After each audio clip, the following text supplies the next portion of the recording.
Business आपके साथ मैं हूं अनुया यादव। इस वक्त हम फेसबुक पर भी अपने दर्शकों के लिए लाइव है। हम आपको बता दें कि नोट बैन के बाद आम आदमी लाइन में खड़ा है और कुछ लोगों की जेब में करोड़ों रुपए नए नोट आसानी से पहुंच जाते हैं।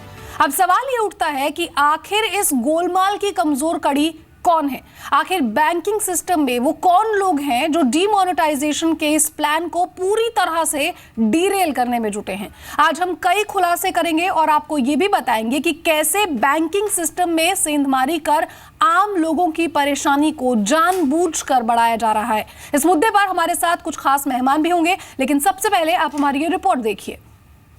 मेरा तो यही कहना है कि मोदी सरकार जो है देश के लिए बहुत अच्छा अभियान छेड़ा है। देश लाइन में खड़ा है। वो खुद को एक सोल्जर समझ रहा है। उसे मालूम है कि शायद सरकार ने उसके अच्छे भविष्य के लिए नोटबंदी का फैसला लिया है। वो हर दुख झेलने के लिए तैयार है। वो रात रात भर एटीएम की लाइन में खड़ा होने के लिए तैयार है। लेकिन ये क्या हो रहा है? एक तरफ लोग लाइन में हैं, दूसरी तरफ बैंकों पर भी कालाबाजारी और पैसों के लेन देन में हेराफेरी के आरोप लग रहे हैं। एक्सिस बैंक ने अपने 19 कर्मचारियों को गैर कानूनी गतिविधियों में लिप्त होने की वजह से पहले ही निलंबित कर दिया है। मध्य प्रदेश में तो 43 लाख रुपए की करेंसी के साथ एक अभिनेता ही पकड़ा गया। नोटबंदी के बाद 50 बैंकों से अधिक पर ईडी भी छापेमारी कर चुका है। जयपुर में 14 लाख की नई करेंसी पकड़ी गई। अब सवाल ये उठता है कि क्या सरकार की डीमोनेटाइजेशन स्कीम में बैंक अपनी भूमिका सही से नहीं निभा पा रहे हैं? जी बिजनेस आज वो 5 सवाल उठा रहा है जो इस समय देश के लोगों के मन में है। क्या बैंकों में वाकई कैश की किल्लत है? क्या सभी बैंकों के पूरे एटीएम सही से काम कर रहे हैं? क्या लोगों को समय पर पूरे लिमिट में पैसा मिल रहा है? बैंक कर्मचारियों पर लगे आरोपों पर बैंकों का क्या कहना है? क्या हवाला ऑपरेटर्स बैंकिंग सिस्टम का मिसयूज कर रहे हैं? एक तरफ सरकार कह रही है कि बैंक और इनकम टैक्स डिपार्टमेंट काले धन वालों पर कड़ी कार्रवाई करेंगे, लेकिन क्या बैंक और इनकम टैक्स डिपार्टमेंट इसके लिए तैयार हैं? You see, if somebody misconducts himself, he'll be held accountable. After all, there are bank officials who are being held accountable. If more complaints come and more evidence comes, certainly they'll be brought to book. कि कोई भी flow हमारी enforcement agency का उसका फायदा उठा करके कोई इसको डिस्टर्ब नहीं करे, इसलिए टैक्सेशन लॉ में अमेंडमेंट भी किया। और चाहे कितना ही बड़ा आदमी क्यों नहीं हो, जिसने अपनी इनकम जो सोर्स नहीं है, ज्ञात नहीं है, वो अगर जमा भी कराई है ना, तो हम उसका ट्रैक ले रहे हैं। इनकम टैक्स अधिकारी कैमरे के आगे कुछ भी बोलने के लिए तैयार नहीं है, लेकिन उनका कहना है कि उनका काम इतना बढ़ चुका है कि उसे संभालना मुश्किल हो रहा है। अब सवाल यह भी है कि क्या पूरी कहानी में बैंक और बैंक कर्मचारी कमजोर कड़ी साबित हो रहे हैं? क्या बैंक डीमोनेटाइजेशन के बाद आम लोगों के दर्द को समझने में नाकाम रहे हैं? अब स्थिति सामान्य करीब करीब हो गई है। नोटबंदी हुई, अच्छा ये काम हुआ, अच्छा पहल हुआ है। देश के लिए इतना परेशानी सहना सही समझते हैं। धीरे धीरे काम जारी है और धीरे धीरे सफलता मिलेगी। लोगों को थोड़ा कष्ट सहना पड़ेगा। क्या बैंकों के एटीएम पहले की ही तरह सुस्त गति से काम कर रहे हैं? क्या डीमोनेटाइजेशन की जिम्मेदारी सिर्फ और सिर्फ सरकार की है, बैंक और उसके कर्मचारियों की नहीं है? ब्यूरो रिपोर्ट, जी मीडिया। और चलिए अब आपको ये दिखाते हैं कि कैसे कमीशन के जरिए बैंकों में ये गोरख धंधा यहां पर हो रहा है। लेकिन ये खबर आपको दिखाने से पहले चलिए हम आपको ये बता देते हैं कि आखिर नई करेंसी का गोलमाल जो है वो कैसे हो रहा है। तो 24 नवंबर को दिल्ली में 27 लाख रुपए की करेंसी पकड़ी गई। साथ ही साथ हम आपको बता दें कि जब 1 दिसंबर आया, 8 नवंबर से डीमोनेटाइजेशन की शुरुआत हुई थी। बेंगलुरु में आयकर विभाग ने यहाँ करीब 4.5 करोड़ रुपए की नई करेंसी पकड़ी। 2 दिसंबर की बात करें तो हैदराबाद में 95 लाख रुपए के नए नोट यहां पर पकड़े गए। 4 दिसंबर को कर्नाटक के उडुपी में 71 लाख रुपए की नई करेंसी मिली। सोनीपत, गोवा, जयपुर, यहाँ की भी आंकड़े क्या कुछ कहते हैं ये आप देख लीजिए। सोनीपत 8 लाख रुपए की नई करेंसी पकड़ी गई। गोवा में 1 करोड़ रुपए की नई करेंसी पकड़ी गई। जयपुर में 14 लाख रुपए, चेन्नई में 70 करोड़ रुपए। साफ तौर पर यहाँ दिखाता है कि जो आम आदमी है वो भले ही लंबी लाइन में खड़ा रहता है, उसे फिर भी वो दिन के 2500 रुपए नहीं मिल पा रहे हैं। लेकिन यहाँ इन लोगों के पास कैसे नई करेंसी में इतनी बड़ी रकम आ रही है? पोरबंदर में 35 लाख की नई करेंसी, मुंबई के माटुंगा की अगर हम बात करें तो 73 लाख रुपए यहां पर पकड़े गए और गुड़गांव में 9 दिसंबर यानी कि आज के दिन 10 लाख रुपए के नोट यहां पर पकड़े गए हैं। तो सवाल यहां पर कई उठते हैं। खास मेहमान हमारे साथ जुड़ेंगे और नई करेंसी का गोलमाल यहां पर कैसे हो रहा है ये हम आपको यहां पर लगातार बता रहे हैं। चलिए,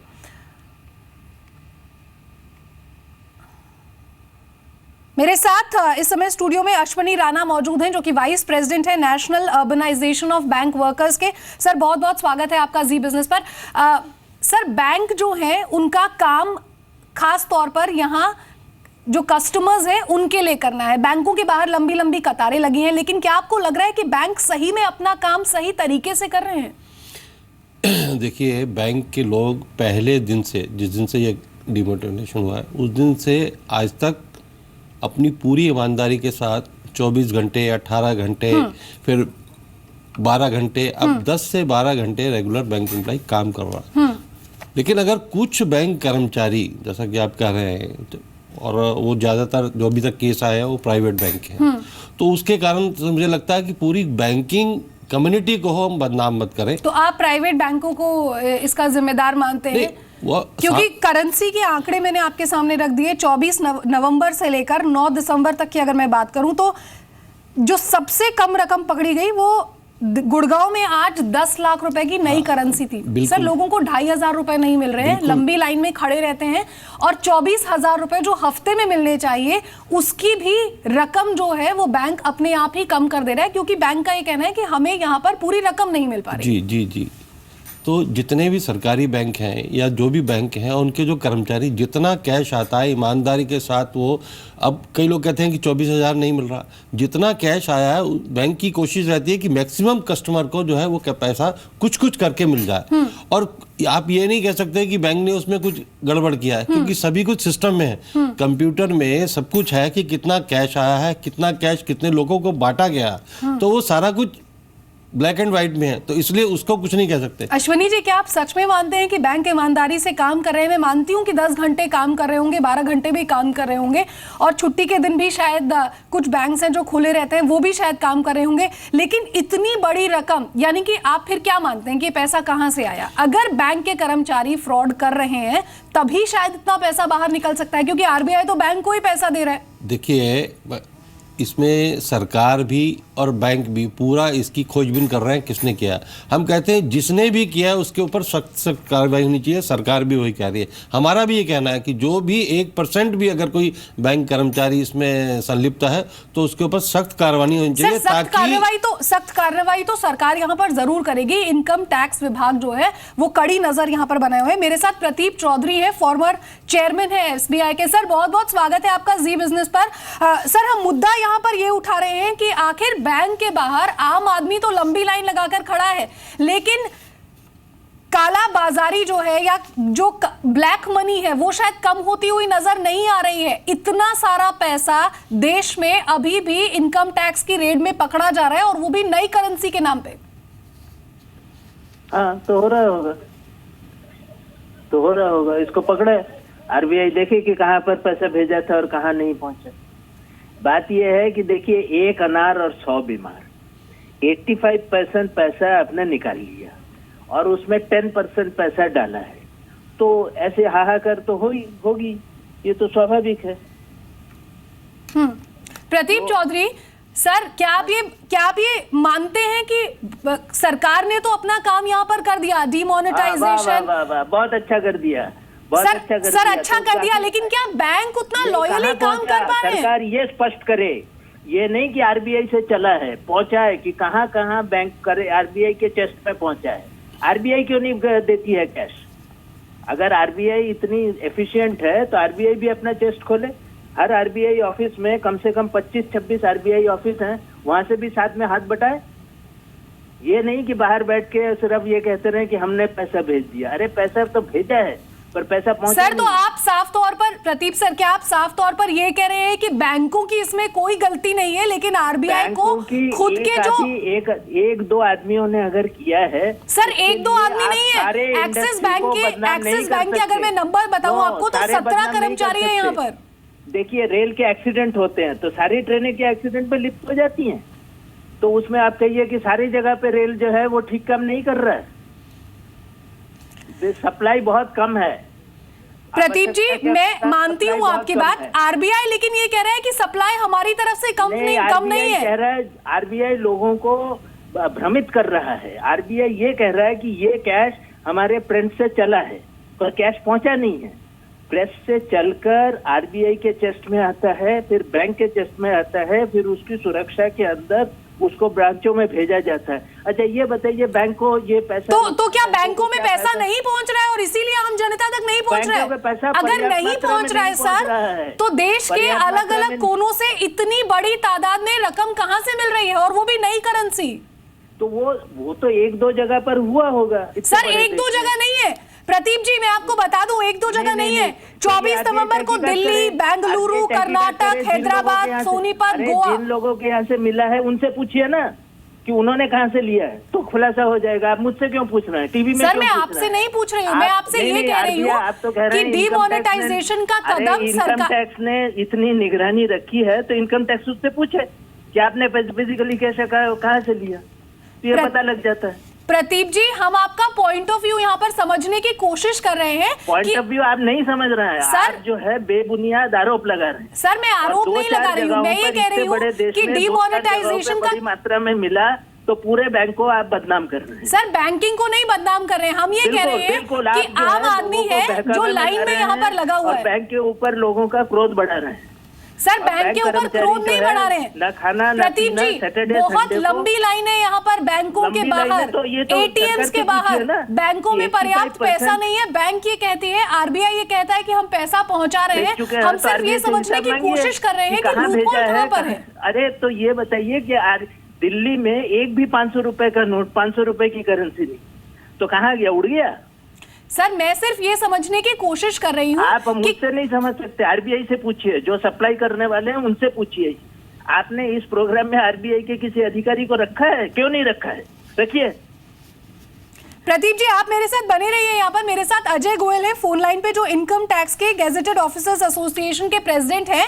अजय गोयल जी, सबसे पहले तो आप जो प्रदीप जी यहाँ पर कह रहे हैं कि आरबीआई एक तरह से क्लियर करे बैंकों को पैसा पहुंच भी रहा है कि नहीं पहुंच रहा है, बैंकों के बाहर, एटीएम्स के बाहर लंबी लाइन हम देख रहे हैं। चलिए वो तो अब पुरानी बात हो गई, क्योंकि 8 दिसंबर से लाइन जो है ये बढ़ती ही जा रही है। कह रहे हैं कि बैंकों को पैसा पर्याप्त पहुंच रहा है, लेकिन इतनी बड़ी संख्या में देश के हर कोने से जो इनकम टैक्स की रेड के बाद पैसा मिल रहा है, इस पर क्या कुछ कार्रवाई होगी?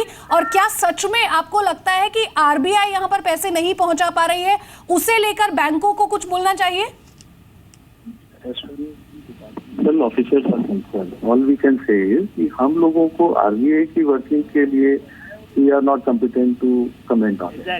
The working in the department needs to be improved because the people who are working here, they are already feeling the shortage in manpower. जितना वर्कलोड हम सब लोगों के पास रेगुलर बेसिस पर होता है, उससे ज्यादा अभी असाइनमेंट हैं। बात फ्रॉम दी डीमोनेटाइजेशन के रिलेटेड वर्कलोड को हैंडल करने के लिए we will need additional manpower, which we are not ready. जो अभी रेगुलर काम हम कर नहीं पा रहे हैं, तो एडिशनल मैनपावर का काम करने के लिए वी विल नीड तो आप कह रहे हैं कि मैन पावर क्राइसिस आपके यहाँ पर है। अरुण जेटली जी हो या फिर संतोष गंगवार हो, कह रहे हैं कि इनकम टैक्स का जो डिपार्टमेंट है वो इस पूरे ही मामले में जांच करेगा, आईटी विभाग जो है वो इसकी जांच करेगा। रेड हो रही है जगह जगह पर, तो उसका कामकाज आप पूरा कैसे संभालेंगे फिर? यानी कि मैन पावर बढ़ना चाहिए। बिल्कुल बढ़ना चाहिए। हम लोगों को एग्जिस्टिंग काम करने के लिए डिफिकल्टीज महसूस हो रही है और हम लोग सब ओवरबर्डन हैं। यहाँ पर स्टाफ शॉर्टेज इतना ज्यादा है कि हम रूटीन का काम नहीं कर पा रहे। Apart from this, if we start handling this demonetisation which we are doing and which we are supposed to do anyway, we are doing it also and we would be more than glad to find out all these things. ये तो government का drive है, we are there to serve the government. इस situation में हम लोग helpless महसूस कर रहे हैं क्योंकि ये लॉन्ग पीरियड तक हम लोग इसको स्ट्रेस को मेंटेन नहीं कर पाएंगे। हम लोग ऑलरेडी ओवरलोडेड हैं। सर जो और देश भर में है, बैंकों के अंदर आजकल car loan, home loan, student loan कुछ नहीं हो पा रहा है। सारे लोग इसी काम में लगे हैं कि वो कैश दीजिए, कैश दीजिए। आप एक किसी ब्रांच पे ऑडिट ट्रेल करिए कि 10 लाख रुपए, अभी मैं मैनेजर्स के वहां से आ रहा हूँ, तो उसको कहा कि 5 लाख रुपया मिलेगा। तो उसने कहा कि अगर मैं 10,000 रुपया भी पर पर्सन दूं तो 50 आदमियों के बाद यहाँ पे मारामारी शुरू हो जाएगी। प्रदीप जी, हम भी यही सवाल यहाँ पर उठा रहे हैं। यही सवाल आरबीआई वालों से पूछिए सर। ये भ्रमित क्यों कर रहे हैं? सर भ्रमित नहीं कर रहे हैं, हम सिर्फ ये कह रहे हैं कि बहुत सारे बैंक्स हैं, उनकी भी जांच के आदेश यहाँ पर दे दिए गए हैं। बिल्कुल दीजिए, किसने रोका है? और जो खबर आ रही है आरबीआई के अंडर है तो आरबीआई पकड़े।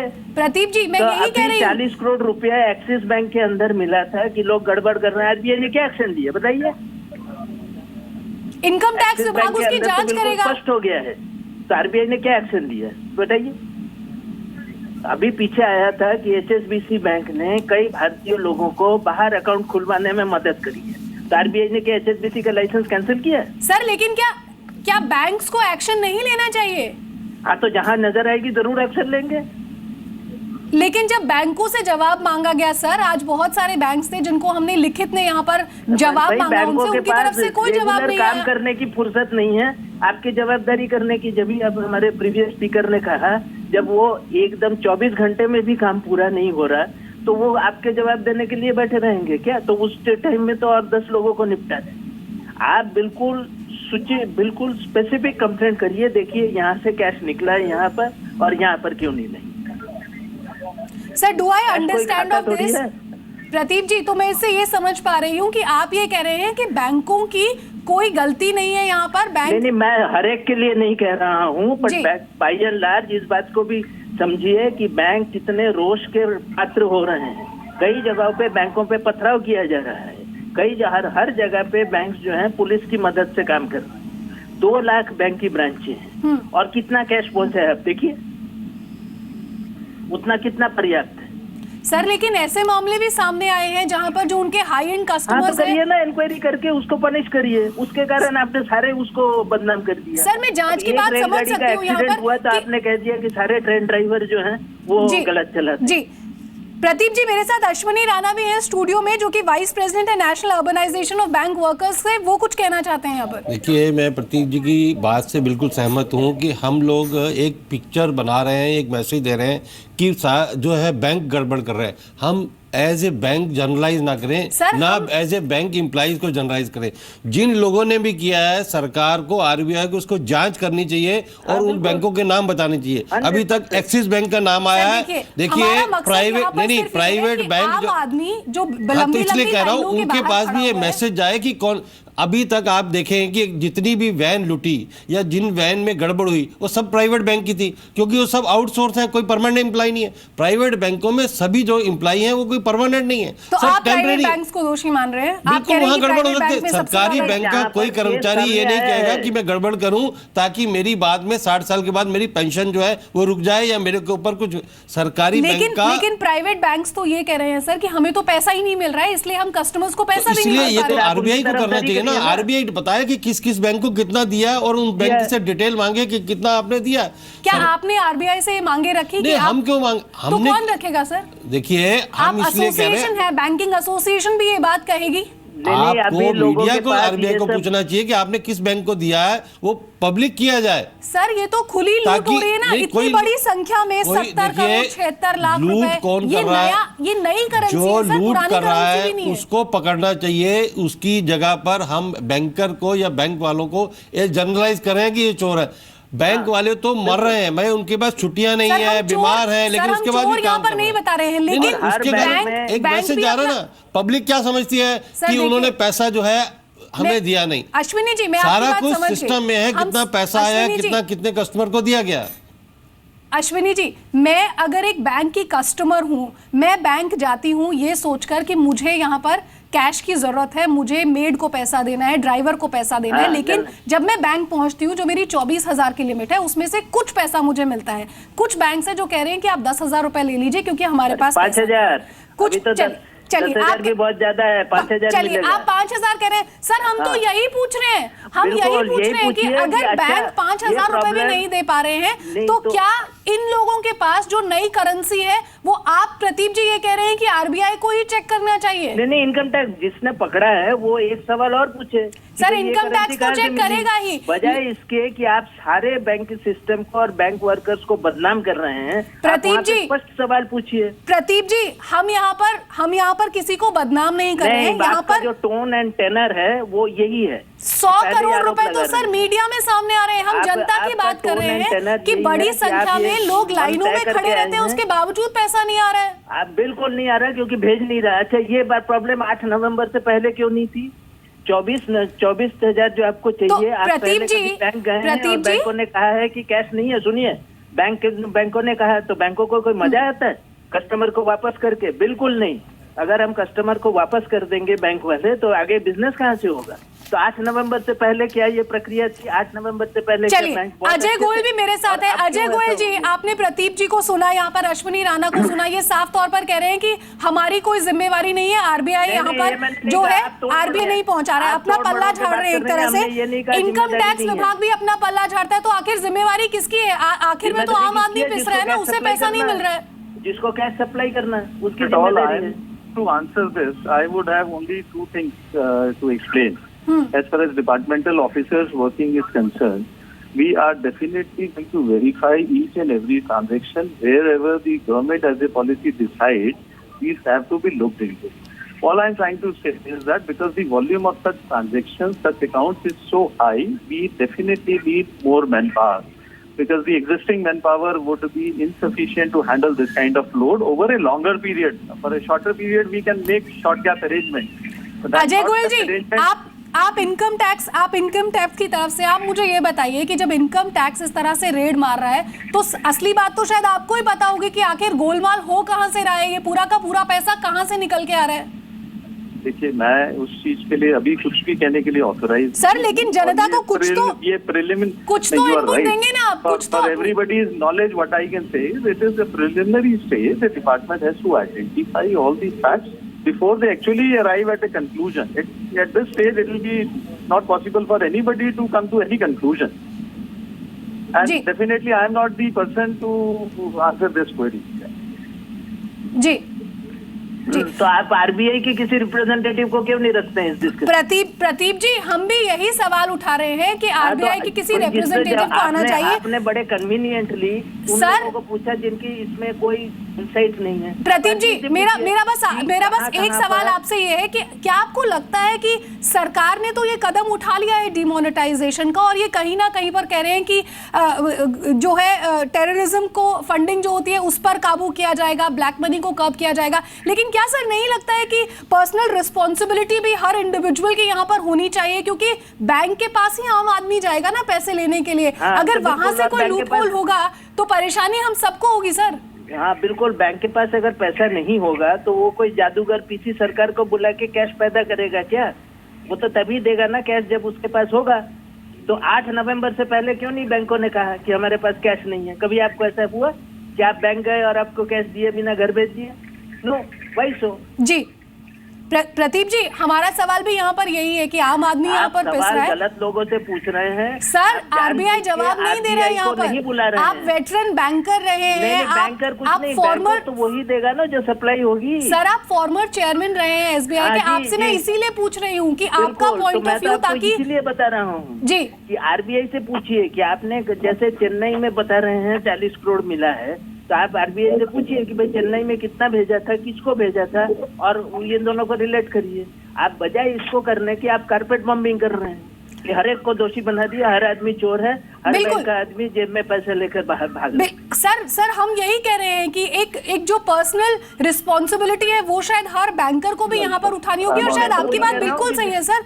आरबीआई को भी यहाँ पर खड़े होकर इस पर जवाब देना चाहिए कि आखिर ये लूपहोल कहाँ पर हो रहा है। क्योंकि आप टीवी पे बुलाइए, आरबीआई के ऑफिसर्स को बुलाइए और बोलिए कि इसे जैसे इनके 25 अथली भारत के स्टेट हैं वहां पर भेजा है, तो पूछिए किस स्टेट में कितना भेजा। सर हम भी यही चाहते हैं।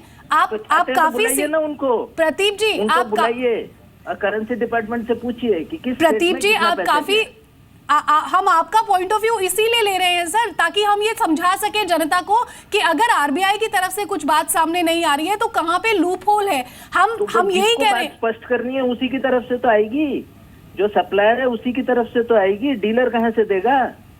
बिल्कुल बिल्कुल, बहुत बहुत शुक्रिया प्रदीप जी आपका हमारे साथ जुड़ने के लिए। और जाहिर तौर पर सवाल यहाँ पर यही है कि आखिर आम आदमी जो लाइन में खड़ा है वो अभी भी लाइन में ही खड़ा है, उसे उसका पूरा पैसा भी नहीं मिल रहा है। और बहुत जगहों पर देश के अलग अलग कोनों से यहाँ पर आपको इनकम टैक्स की रेड की खबरें भी आ रही है और बड़ी मात्रा में नई नकदी जो है वो भी सामने निकल कर आ रही है। अश्विनी राणा आपका भी बहुत बहुत शुक्रिया, अजय गोयल आपका भी हमारे साथ इस बहस में जुड़ने के लिए बहुत बहुत शुक्रिया। हमारा मकसद बस यहाँ पर यही है कि आखिर ये लूप होल कहां से हो रहा है, जो नई करेंसी देश के अलग अलग कोनों में से इनकम टैक्स रेड के रूप में निकलकर सामने आ रही है, उसका खामियाजा कहीं ना कहीं पर आम जनता को भुगतना पड़ रहा है क्योंकि उन्हें पूरा पैसा यहां पर नहीं मिल रहा है। हमारी इस खास पेशकश में आपका जुड़ने के लिए बहुत बहुत स्वागत, नमस्कार।